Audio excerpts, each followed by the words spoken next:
मित्रांनो, माणूस पैशाने श्रीमंत किंवा गरीब असू शकतो, पण मनाची श्रीमंती आणि माणुसकी रक्ताच्या नात्यात नाही तर कर्तव्यात दिसते.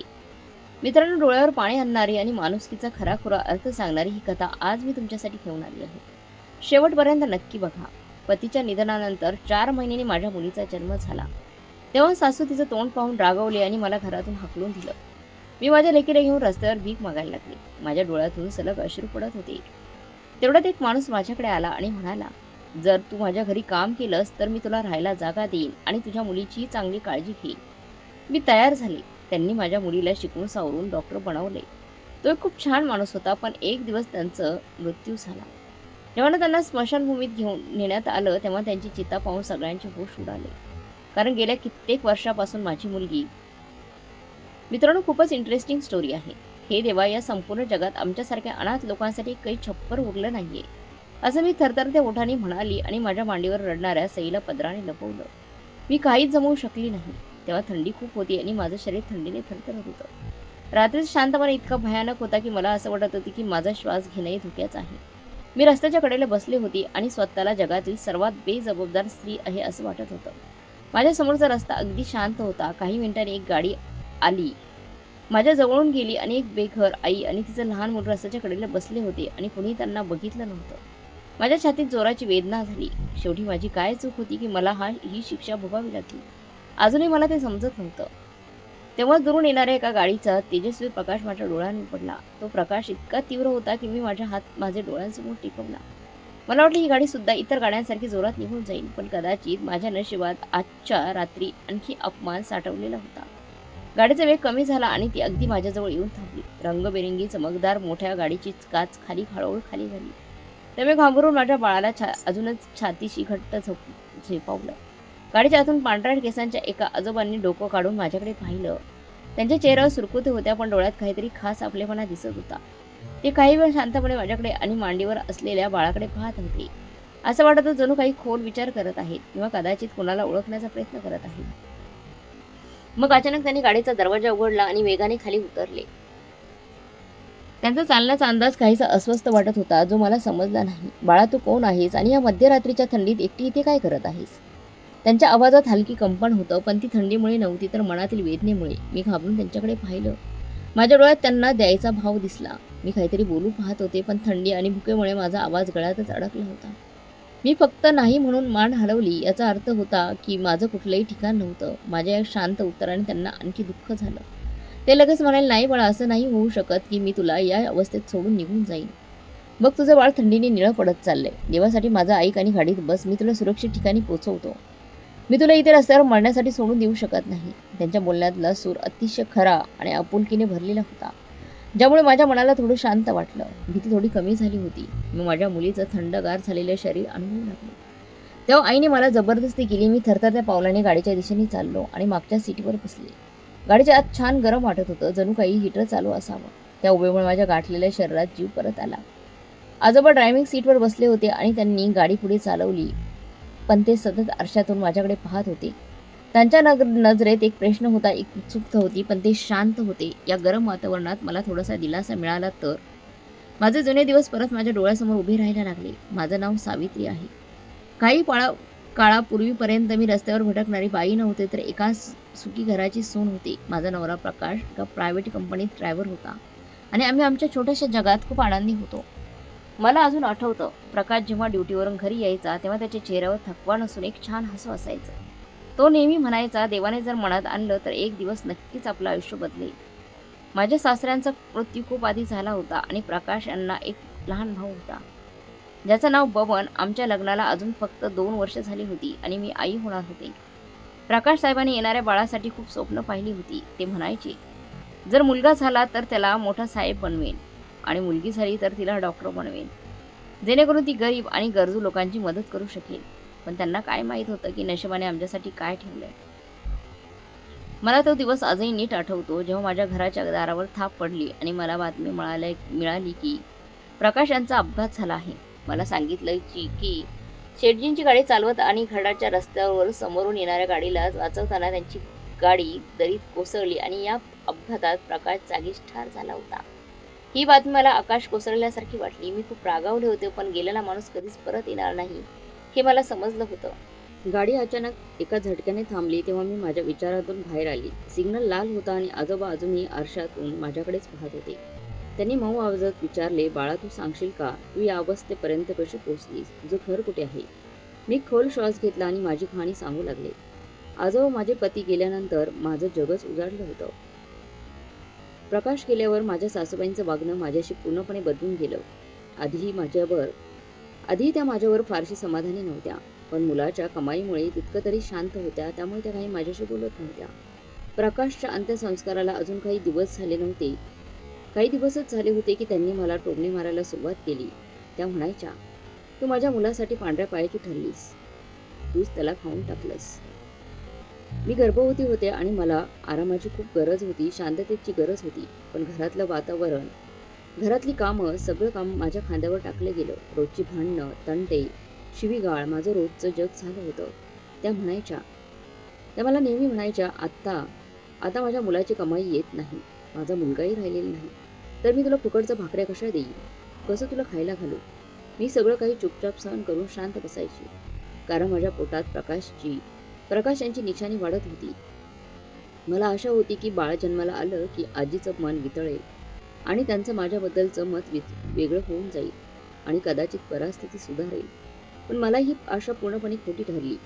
4 महिन्यानंतर जेव्हा मी त्या बाळाला जन्म दिला तेव्हा माझ्या सासूबाईंचा राग आणखीनच वाढला.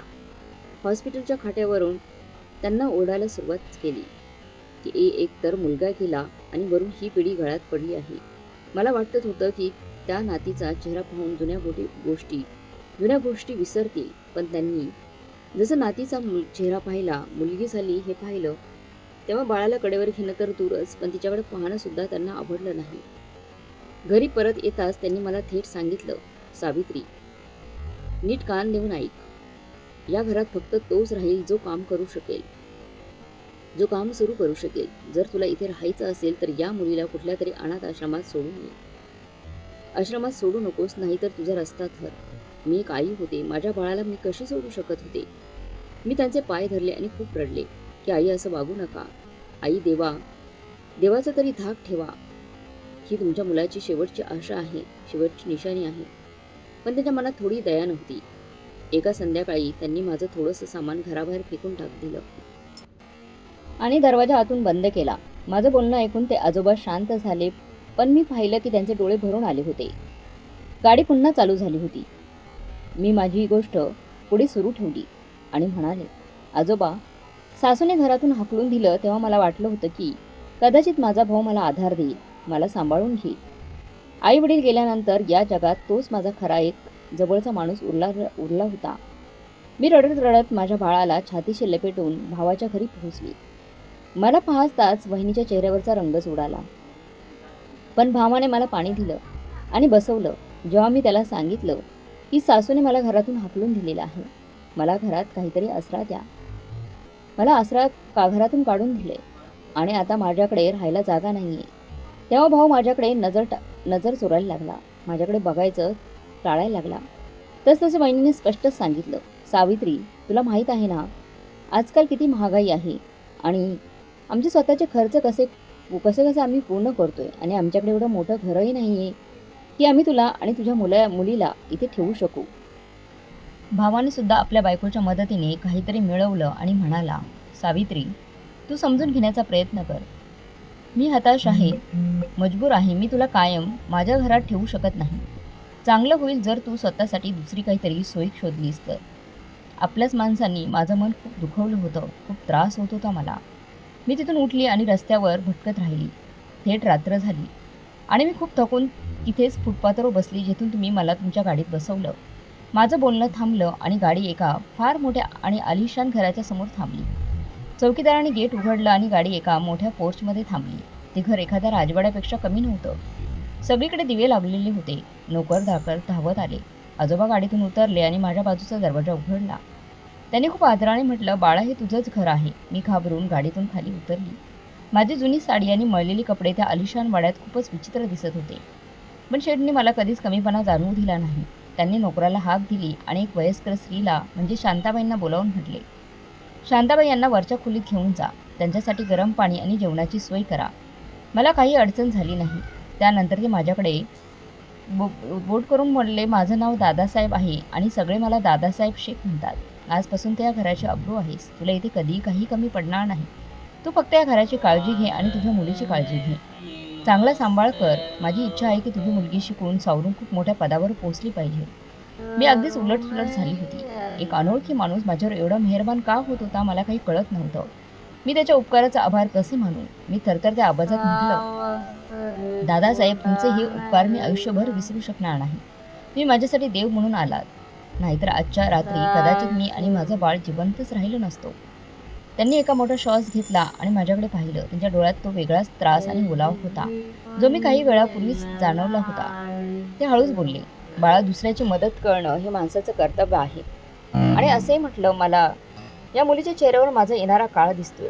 एवढं बोलून ते लगेच तिथून निघून गेले.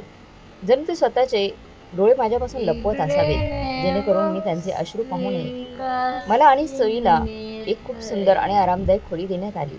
मऊ आणि पोटभर जेवणामुळे आम्हाला खूप छान झोप लागली. पुढच्या सकाळी माझ्या आयुष्याची एक नवी सुरुवात झाली. दादासाहेबांनी मला घरच्या मालकिनीसारखा अधिकार दिला. मी संपूर्ण घराचा कारभार सांभाळू लागले. नोकर चाकर हे माझा आदर करण्याचा वेळ केला आणि मी माझी मुलगी सईसोबत इथे खूप आरामात राहू लागली. दादासाहेबांचं माझ्याशी वागणं खूपच आपुलकीचं होतं, पण सईसोबतचं त्यांचं प्रेम पाहून मी नेहमीच थोडे आश्चर्यचकित व्हायचे. जेव्हा ते ऑफिसमधून परत यायचे तेव्हा सगळ्यात आधी सईची विचारपूस करायचे. तिला खूप खेळणी आणायचे आणि महागडे कपडे देखील. बऱ्याचदा संध्याकाळी सईला आपल्या मांडीवर बसून खेळवायचे आणि तिला म्हणायचे, माझ्या बाळा, तुला खूप मोठं व्हायचंय शिकून. तुला डॉक्टर व्हायचं आहे आणि दुःखी लोकांची मदत करायची आहे. तू तुझ्या बाबांचं नाव मोठं करशील. मी खोलीच्या दारापाशी उभं राहून हे ऐकायचो. मी ऐकायची. सगळं पाहून मनात येई की एका परक्या मुलीसाठी एवढं मोठं स्वप्न का बघतायत हे.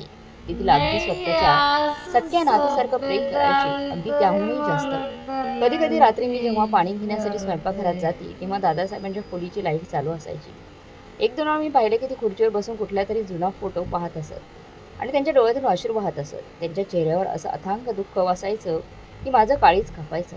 एकदा मी हिंमत करून त्यांच्या खोलीत चहा देण्यासाठी गेली तेव्हा ते त्या फोटोमध्ये इतके हरवलेले होते की माझ्या पावलांचा आवाज ऐकून ते घाबरले आणि लगेच तो फोटो डायरेक्ट लपवून ठेवला. मला असं वाटलं की ते काहीतरी लपवत आहेत, असं काहीतरी जे त्यांच्या मनावर मोठं ओझं बनवून बसलंय. मी विचारायला लागली, शेठ साहेब, तुम्ही ठीक आहात ना? काही अडचण आहे का? त्यांनी हसत हसत उत्तर दिलं, नाही बाळा, काही नाही. फक्त म्हातारपण आहे. जुन्या आठवणी कधी कधी त्रास देतात. तू जाऊन आराम कर. मी तिथून परत आली पण माझ्या डोक्यात प्रश्न फिरू लागले. तो फोटो कुणाचा होता ज्याला पाहून ते इतके रडायचे? मला असं वाटू लागले की या महालासारखा काहीतरी मोठं, महालामध्ये काहीतरी रहस्य आहे. हवेलीच्या भिंतीत काहीतरी रहस्य दडलंय जे अजून माझ्यासमोर येणं बाकी आहे. दादासाहेबांच्या गरजेपेक्षा जास्त माया आणि सईच्या भविष्यात त्यांना एवढी आवड ही फक्त मानवी सहानुभूतीने होऊ शकत नाही. पण मी शांत बसले आणि देवाचे आभार मानत राहिले की त्याने मला आणि माझ्या मुलीला छप्पर आणि सन्मान दिला. सई मोठी होत होती आणि वेळ खूप वेगाने जात होता, पण दादासाहेबांच्या डोळ्यातले ते लपलेलं दुःखही वेळोवेळी आणखीन खोल होत चाललं होतं. वेळ आपली गतीने चालत राहिली आणि दादासाहेबांच्या आलिशान घराच्या 4 सुरक्षित भिंतीमध्ये सई बालपणातून बाहेर पडायला लागली आणि तारुण्याकडे वाटचाल सुरू झाली. दादासाहेबांची सावलीच्या डोक्यावर एखाद्या मोठ्या झाडासारखी होती जी तिला जगातील प्रत्येक संकटापासून वाचवत होती. मी बऱ्याचदा पाहिले की जेव्हा सई शाळेत जायला तयार होत असे तेव्हा दादासाहेब पोर्चमध्ये उभे राहून तिची वाट पाहायचे. मग तिला गाडीत बसवायचे आणि ड्रायव्हरला वारंवार काळजीपूर्वक गाडी चालवायला सांगायचे, जणू ती काही मौल्यवान वस्तू असावी. संध्याकाळी जेव्हा ती परत यायची तेव्हा ते आपलं सगळं कामं थांबवून तिचं बोलणं ऐकत असत. तिच्या शाळेच्या त्यांना पाहायचं आणि जर कधी तिला कोणत्याही विषयात अडचण आली तर तासनतास बसून तिला समजावून सांगायचं. सई शाळेत खूप हुशार आणि चपळ मुलगी मानली जायची. शिक्षकही तिचं कौतुक करताना थकत नव्हते आणि तिच्या प्रत्येक यशावर दादासाहेबांचा आनंद पाहण्यासारखा असायचा.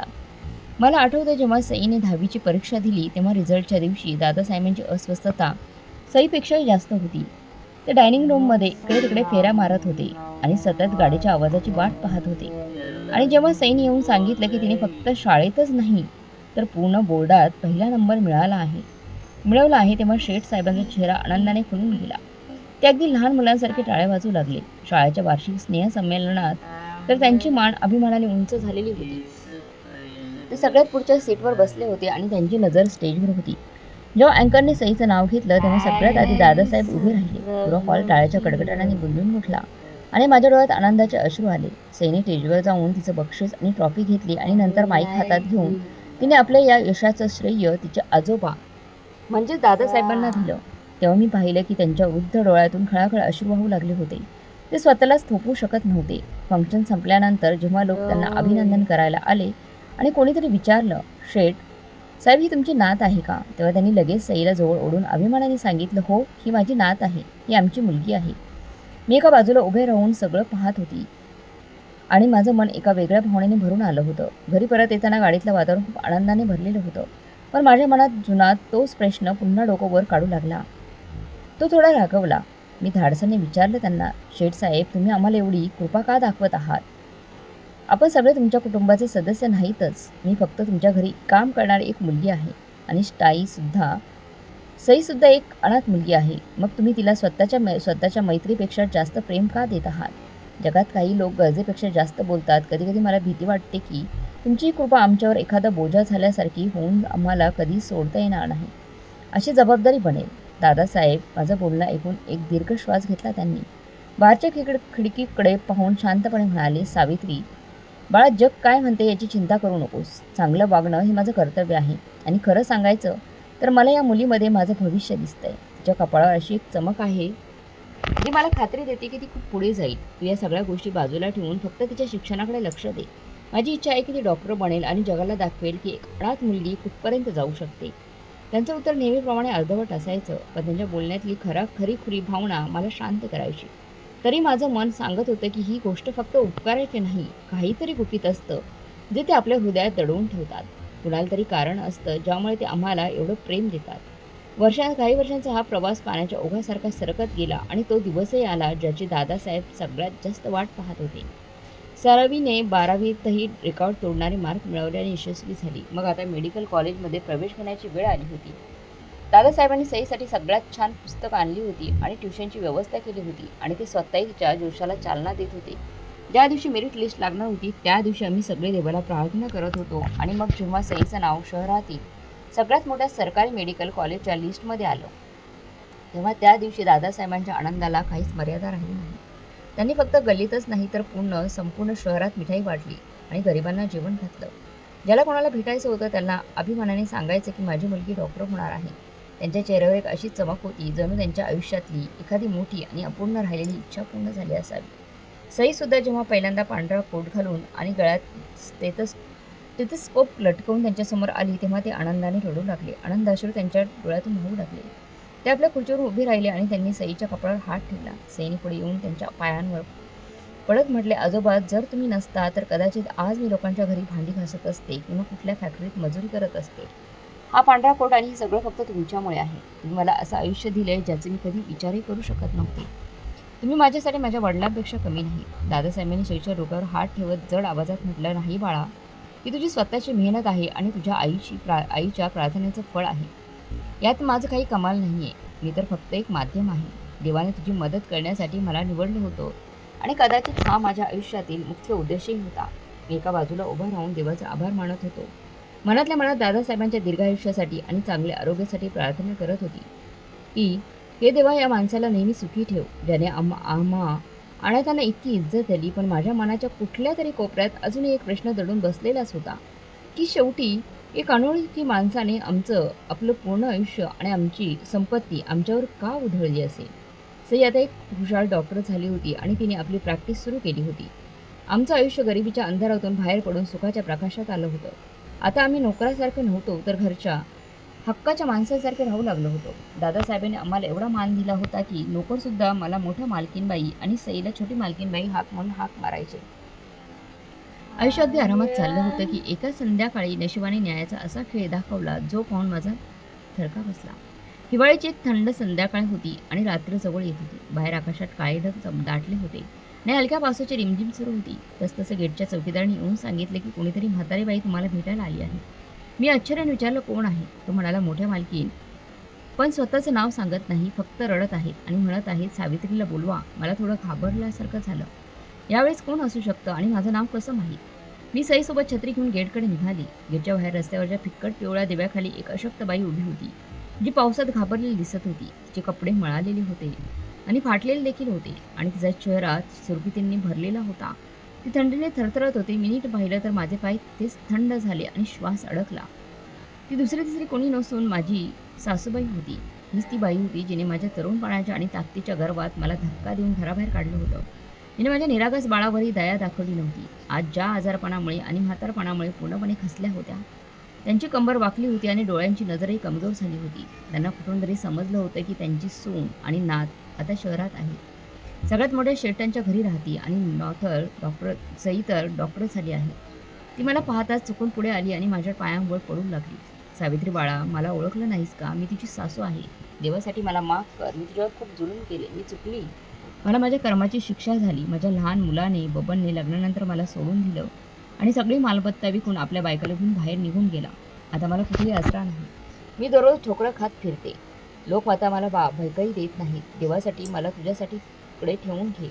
मी तुझी नोकराणी बनून राहीन. फक्त मला थोडा आधार दे.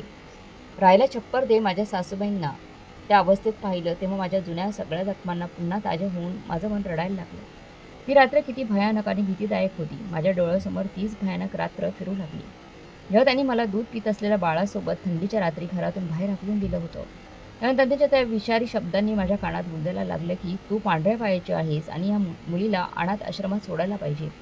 त्यांनी कधी विचार केला नसेल की मी कुठे जाईल. त्या रात्री मी त्यांचे पाय धरले होते, पण त्यांनी मला लाथ मारली होती.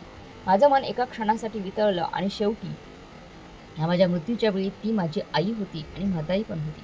पण तरी माझा आत्मा आणि माझा स्वाभिमान जागा करणारी तीच बाई होती जिने माझ्या मातृत्वाचा अपमान केला आणि माझ्या मुलीला मारायचा प्रयत्न केला. मी स्वतःला सावरून खरं आवाजात म्हणाले, "आई, मी तुम्हाला मनापासून माफ केले कारण माझं हृदय तुमच्यासारखं पाषाण नाही. मी माझ्या प्रकाशची आई आहात. त्यामुळे तुमचा आदर कायम आहे. पण मी तुम्हाला या घरात माझ्यासोबत ठेवू शकत नाही. मी तो काळ विसरलेला नाही जेव्हा मला आणि माझ्या मुलीला तुमच्या सगळ्यात जास्त गरज होती. तेव्हा तुम्ही आम्हाला नाकारलं. आम्ही फुटपाथवर झोपलो, आम्ही भुकेले राहिलो तेव्हा तुम्हाला आमची आठवण झाली नाही. तुम्हाला तुमचं नातंही आठवली नाही. आज देवाने आम्हाला इज्जत दिली तेव्हा तुम्हाला नातं आठवतंय. मी तुम्हाला माफ करते, पण तुमच्यासोबत राहू शकत नाही. हा माझा शेवटचा निर्णय आहे." सई शांत बसून हे सगळं पाहत होती. तिच्या डोळ्यात ते अश्रू होते, पण ती मला थांबवायला आली नाही. कारण तिलाही माहीत होते की आम्ही किती दुःख सहन केलंय. सासूबाई खूप रडत होत्या, खूप गयावया करत होत्या. पण मला माहीत होतं की नाती मजबुरी आणि स्वार्थावर टिकत नाहीत. मी माझ्या पर्समधून थोडेफार पैसे पाडून त्यांच्या हातात दिले आणि ड्रायव्हरला सांगितले की हे लोकांना त्यांना बस स्टॉपपर्यंत सोडून ये आणि जर त्यांना दुसरे कुठे जायचं असेल तर भाडंही द्यायचं. त्या रडत रडत गाडीत बसल्या आणि निघून गेल्या. सईने मला मिठी मारली आणि म्हणाली, "मम्मी, तू अगदी बरोबर केलं आहेस. जे लोक वाईट काळात सोडून जातात आणि जुलमाची सगळी सीमा ओलांडतात त्यांना चांगल्या काळात सोबत राहण्याचा हक्क नसतो." त्या रात्री मला खूपच सुखाची झोप लागली. जणू माझ्या छातीवरून अनेक वर्षांचं ओझं उतरलं आणि देवाने मला न्याय दिला असं वाटलं. त्या घटनेनंतर काही दिवसांनी घरचं वातावरण उदास होऊ लागलं होतं. दादासाहेब, जे आमच्या आयुष्यातला मुख्य आधार होता, ते नेहमी हसत खेळत असायचे, ते अचानक आजारी पडू लागले. त्यांचा खोकला वाढू लागला आणि चेहरा बारीकसा पांढरट झाला. सईने त्यांचं चेकअप केलं आणि काही टेस्ट करून घेतल्या. तेव्हा कळलं की त्यांना हृदयाचा गंभीर आजार आहे आणि त्यांचं हृदय खूपच कमजोर झालं आहे. आता आम्ही त्यांना जास्त ताणतणावात किंवा धक्का देऊ शकत नव्हतो. आम्ही शहरातील मोठमोठ्या डॉक्टरांकडे नेलं, प्रत्येक प्रकारचा महागडा इलाज केला, पण त्यांची प्रकृती सतत खालावतच होती. अशक्तपणा इतका वाढला होता की उठणं बसणं पण अवघड झालं होतं. खूप कठीण झालं होतं. मी आणि सई दिवस रात्र त्यांच्या सेवेत हजर असायची.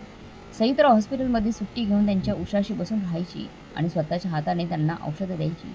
ते बऱ्याचदा अर्धवट ग्लानीने माझा आणि सईचा हात धरायचे आणि त्यांच्या डोळ्यातून अश्रू व्हायचे. एक रात्र जेव्हा मी त्यांच्या खोलीत त्यांची विचारपूस करायला गेली तेव्हा ते जागेच होते आणि छताकडे पाहत होते. त्यांनी मला पाहिलं तर इशाऱ्याने जवळ बोलवलं आणि माझा हात त्यांचा थंड आणि कमजोर हातात घेऊन बोलवलं, "सावित्री बाळा."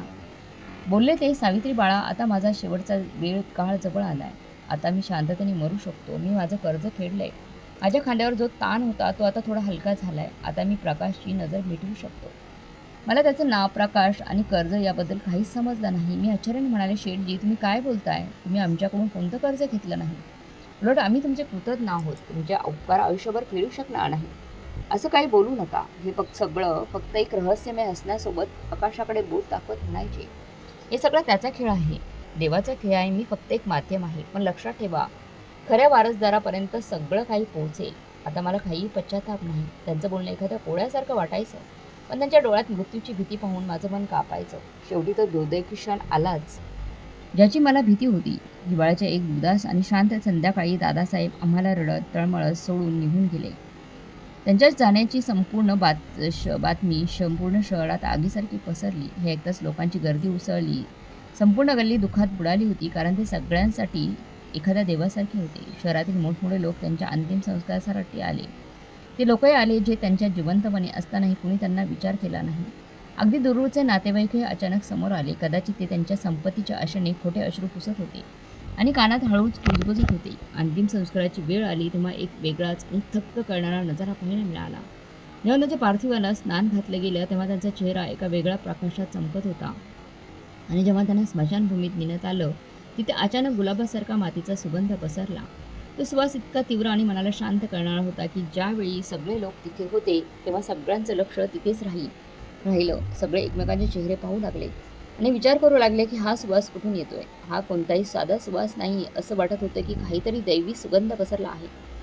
आणि जेव्हा त्यांची चिता पेटवली गेली तेव्हा लाकडंही असं जळत होते जणू सगळं काही आपोआप होत आहे. तिथल्या पंडितांनी मोठ्याने म्हटलं, देवाची अशी कृपा त्याच माणसावर होते ज्याने आयुष्यात खूप मोठे पुण्य केलं असतं. असं काहीतरी चांगलं काम जे देवाला खरंच आवडलं असावं. मग लोक त्याच्या चांगल्या कर्माच्या गोष्टी करू लागले. श्रद्धेने त्यांच्या चितेच्या राखेला प्रणाम केला. मी आणि सई एका कोपऱ्यात उभं राहून रडत होतो. आमच्यासाठी ते देवापेक्षा कमी नव्हतं. ज्यांनी आमचं आयुष्य बदलून टाकलं होतं. ते आमचं एकमेव आधार होते, आमचे कैवारी होते. पण माझ्या कानात दादासाहेबांचे शेवटचे शब्द वारंवार गुंजत होते. मी माझं कर्ज फेडलं आहे. मला माहीत होते की त्यांच्या मृत्यूनंतर एक असं रहस्य समोर येणार आहे जे माझ्या पायाखालची जमीन सरकून टाकेल आणि मला समजेल की ते कोणत्या कर्जाबद्दल बोलत होते. दादासाहेबांचे दूरचे नातेवाईक ते त्यांच्या जिवंतपणी कधी त्यांच्या घरी आले नव्हते, फिरकले नव्हते. आज ते त्यांच्या डायनिंग रूममध्ये बसून ठामपणे आपले वर्चस्व दाखवत होते. त्यांची नजर घरातल्या महागड्या वस्तू आणि मालमत्तेवर फिरत होती. मी आणि सई एका कोपऱ्यात बसून रडत होतो. तेव्हाच दादासाहेबांचे जुने वकील मिस्टर खुराणा आपली ब्रीफ केस घेऊन आत आले. ते येताच संपूर्ण खोलीत शांतता पसरली. सगळ्यांच्या डोळ्यांवर त्यांच्या हातातील फाईल टिकली होती. सगळ्यांना ठाऊक होते की दादासाहेब अब्जावधींच्या संपत्तीचे मालक होते आणि त्यांना स्वतःला कुठलाही वारस नव्हता. त्यामुळे प्रत्येकजण मनातल्या मनात स्वतःला त्यांच्या वारसासारखे समजत होता. साहेबांनी सगळ्यांकडे एकदा नीट पाहिलं. मग गळा साफ करत म्हणाले, तुम्हाला सगळ्यांना माहीतच आहे दादासाहेब किती मोकळ्या मनाचे होते. त्यांनी आपलं सगळं ठरवलेलं होतं जिवंत राहून, आणि माझ्याकडे त्यांची कायदेशीर वसईत ठेवलेली आहे जी त्यांनी पूर्ण नीटनेटकी करून तयार केली होती. एवढा ऐकताच नातेवाईकांचे कान ताणले गेले. तसतशी एक ठसठशीत बाई जी स्वतःला दादासाहेबांच्या आत्याची मुलगी म्हणत होती लगेच म्हणाली, वकील साहेब लवकर सांगा ना, दादा भैया आमच्यासाठी काय सोडून गेले? शेवटी आम्हीच त्यांचे रक्ताचे नातेवाईक आहोत ना. वकील साहेबांनी शांतपणे फाईल उघडली आणि वाचायला सुरुवात केली. मी दादासाहेब पूर्ण स्वस्थ असताना ही इच्छापत्र लिहित आहे की माझ्या मृत्यूनंतर माझी सर्व चल अचल संपत्ती, माझे बँक बॅलन्स आणि माझं घर, माझी मारलेली मुलगी डॉक्टर सई आणि तिची आई सावित्री यांच्या नावावर व्हावं.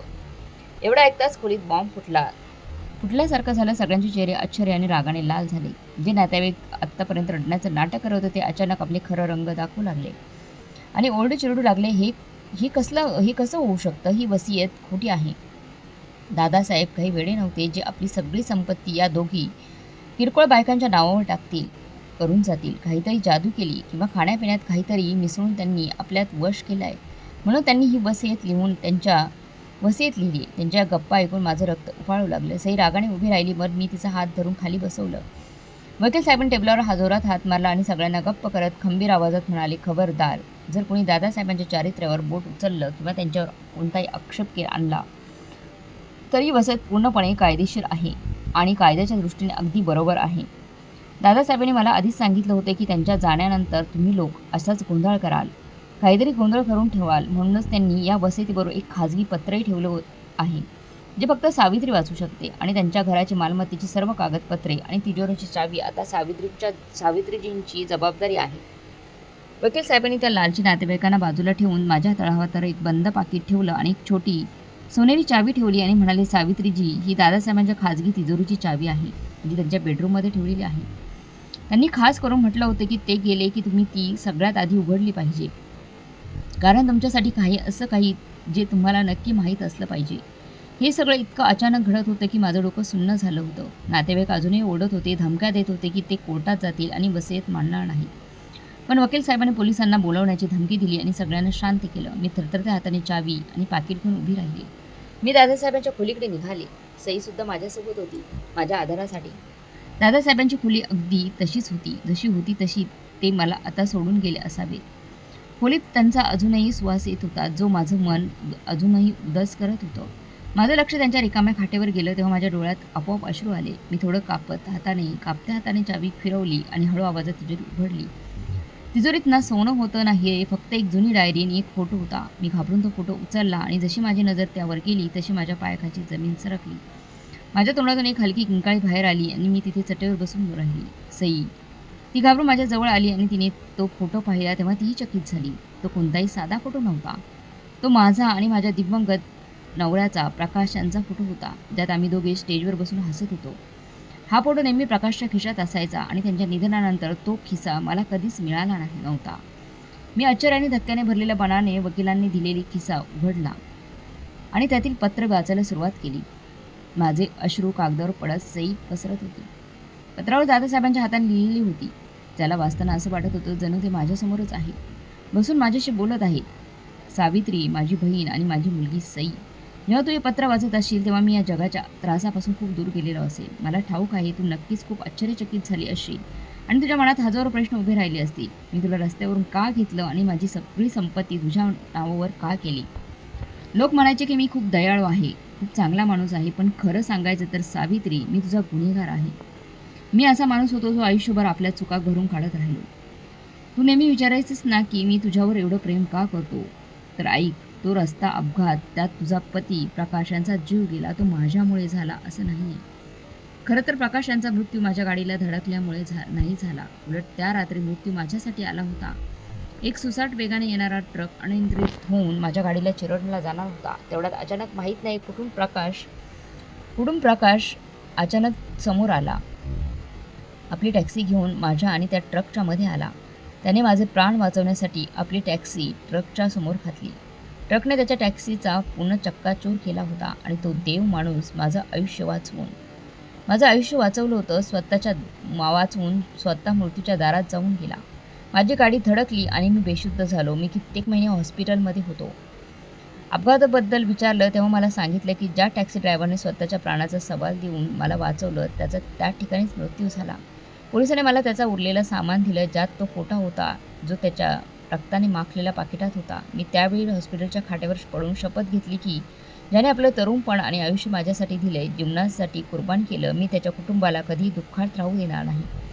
मी त्याची पत्नी आणि मुलांना शोधून काढेन आणि माझं उरलेलं आयुष्य त्यांच्या सेवेत लावीन. जेव्हा मी बरा झालो तेव्हा वेड्यासारखं हा फोटो घेऊन पूर्ण शहरात तुम्हाला शोधायला निघालो. सगळ्यात आधी तुझ्या जुन्या घरी गेलो. तिथे शेजाऱ्यांनी सांगितले की प्रकाश गेल्यानंतर त्याच्या आईने सुनेला घरातून काढून दिले.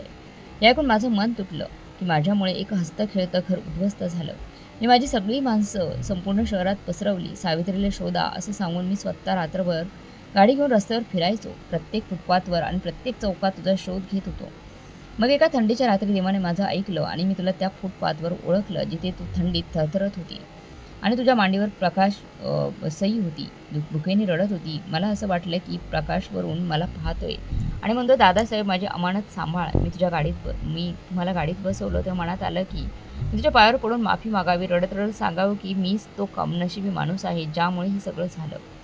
तुझं कुंकू पुसलं गेलं, पण मी खरं सांगायचं तर मी थोडं घाबरलो होतो सावित्री. मला वाटलं जर मी तुला अगदी खऱ्या मनाने सगळं सांगितलं तर तुझा स्वाभिमान तुझं माझ्याकडून मदत घेणं बंद करेल. तू कदाचित मला कुणी समजून माझ्या गाडीतून उतरून जाशील, म्हणून मी गप्प राहणंच बरं समजलं आणि एक खोटं बोललो की मी फक्त माणुसकीच्या नात्याने मदत करतोय. पण खरं तर असं काही नव्हतं. हे सगळं प्रकाशचं कर्ज होतं जे मी फेडण्याचा प्रयत्न करत होतो. आज हे सगळं तुझं आणि सईचा हक्क आहे. मी सईला डॉक्टर बनवण्याचं स्वप्न पाहिलं होतं कारण प्रकाशची तशीच इच्छा होती. त्याच्या मुलीने लोकांची सेवा करावी असं मला वाटतं. मी फक्त त्याच्या स्वप्नाला पूर्ण करण्याचा प्रयत्न केला. सावित्री, मला माफ करशील ना की मी ही गोष्ट इतक्या वर्षापासून तुझ्यापासून लपवून ठेवली. मी माझ्या शेवटच्या श्वासापर्यंत तुझा आणि प्रकाश यांचा ऋणी राहील आणि आता जेव्हा मी जात आहे तेव्हा आशा करतो की तू मला माफ करशील. पत्र संपलं. खोलीत फक्त माझ्या आणि सईच्या रडण्याचा आवाज गुंजत होता. माझ्या डोळ्यातील अश्रू थांबायचं नाम घेत नव्हतं. पण हे अश्रू दुःखाचे नव्हते तर अभिमानाने आणि कृतज्ञतेचे होते. सईने तो फोटो माझ्या हातात घेतला आणि तो आपल्या छातीशी लावून ती ढसढस रडू लागली. आज एक मोठं सत्य समोर आलं होते की माझी मुलगी एखाद्या सामान्य ड्रायव्हरची मुलगी नव्हती, तर अशा माणसाची मुलगी होती ज्याने स्वतःचा जीव देऊन माणुसकीचे सगळ्यात मोठं उदाहरण दिलं होतं. आणि दादासाहेब ज्यांना मी फक्त एक चांगला माणूस म्हणून ओळखत होते, ते खरं तर खूप सज्जन आणि प्रामाणिक माणूस होते. त्यांनी फक्त कोणाचं कर्ज फेडलं नव्हतं, तर आमचं पूर्ण आयुष्यच बदलून टाकलं होतं. ते तर आम्हाला काही पैसे देऊन आमचं कर्ज पूर्ण करू शकले असते, पण त्यांनी आम्हाला आपल्या कुटुंबासारखं आपलं जपलं, सन्मान दिला आणि आम्हाला त्या पदावर नेलं जिथं कधी स्वप्नातही नव्हतं की पोचायचं होतं. दादाच्या त्या टोमण्यांना, गप्पांना आता काही फरक पडत नव्हता, कारण माझ्याकडे सत्याचा तो पुरावा होता जो जगातील कोणत्याही संपत्तीपेक्षा मोठा होता. मी खिडकीबाहेर पाहिलं. रात्रीचा अंधार पसरलेला होता, पण माझ्या मनात एक प्रकाश भरून आला होता. मी हात जोडून देवाला प्रार्थना केली की प्रकाश आणि दादासाहेब दोघांनाही आपल्या चरणी जागा द्या. एकाने आम्हाला आयुष्य दिलं आणि दुसऱ्याने तिने आपलं जीवन त्यागून आमचं जीवन वाचवलं. आज माझी मुलगी डॉक्टर झाल्याचा मला अजूनही जास्त अभिमान वाटतो, कारण तिचं स्थान कुणाच्या अनुकूलतेवर नाही, तर तिच्या वडिलांच्या त्यागावर आणि दादासाहेबांच्या मानवतेवर ठामपणे उभं आहे. मी सईचे अश्रू पुसून तिला सांगितलं, बाळा, नेहमी गर्वाने उभं राहा आणि जग. तू एक धाडसी वडिलांची मुलगी आहेस आणि एक महान व्यक्तीची सन्मानित मुलगी आहेस. हे घर, सन्मान, संपत्ती सगळी तुझे हक्क आहेत. ती स्वीकार. तुझ्या वडिलांचं नाव नेहमी मोठं कर आणि कधी मानवतेला बाजूला ठेवू नकोस. सई, आयुष्यात कधी तुझ्या खऱ्या मार्गावरून दूर जाऊ नकोस, पडू नकोस. मग ते खरं किती कठीण असो किंवा, कारण खरं माणसाला मजबूत करतं आणि योग्य मार्ग दाखवतं. आज तुला जे काही मिळाले ते फक्त पैसा नाही, तर बलिदानाचा वारसा आहे. हे नेहमी मनात ठेव. मित्रांनो, खरी माणुसकी आणि त्याग म्हणजे सगळ्यात मोठा धर्म आहे. जे लोक स्वतःशिवाय इतरांना मदत करतात त्यांचे चांगले कर्म कधी वायाला जात नाही. नाती फक्त रक्ताची नसतात, तर ती करुणा, जबाबदारी आणि भावना यांनी बनतात. आणि जीवनात माफ करणं आणि सत्य स्वीकारणं माणसाला आतून मजबूत बनवतं. मित्रांनी, ही गोष्ट आपल्याला शिकवते की जगातील सगळ्यात मोठी नाती रक्तसंबंध नसून ती मानवता आहे.